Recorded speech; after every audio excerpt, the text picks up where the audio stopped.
SL লাইভে সকলকেই শুভেচ্ছা।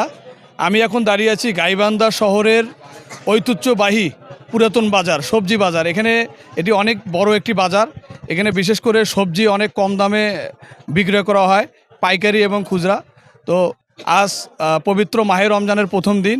আপনারা দেখতে পাচ্ছেন যে এই ধর্মপ্রাণ মুসল্লিগণ যারা রোজাদার, তারা কিন্তু আজকে এই বাজারে তারা এই সবজি বাজার ক্রয় করতে এসেছে। আমরা এখন শুনবো যে তাদের কাছে, বিশেষ করে আপনি কি বাজারে আসছেন বাজার করতে? হ্যাঁ।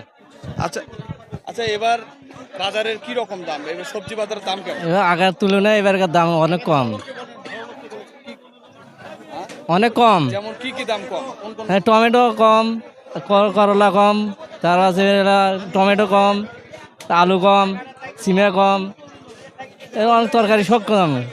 টমেটো 20 টাকা, করলা 80 টাকা, কুমড়া হলো 20 টাকা, এই বেগুন হলো 30 টাকা, এই বাজার। আচ্ছা, আপনারা শুনছিলেন যে বিশেষ করে এবার রমজান মাসে গত বছরের তুলনায় কিন্তু এবার রমজান মাসে বিশেষ করে সবজির দাম কিন্তু অনেক কম।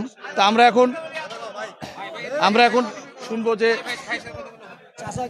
আচ্ছা এবার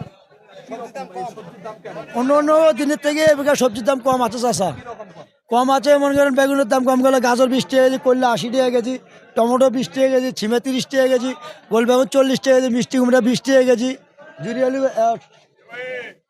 খিরা 40 টাকা কেজি, পাতাকপি 15 টাকা পিস।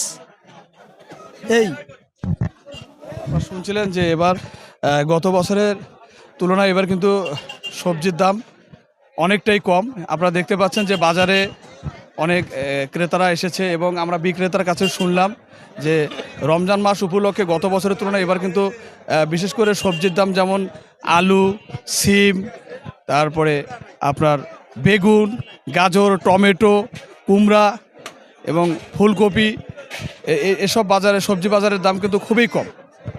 তো এই ছিল সবজি বাজারের সর্বশেষ পরিস্থিতি। Farhan Sheikh, channel S, Gaibandha.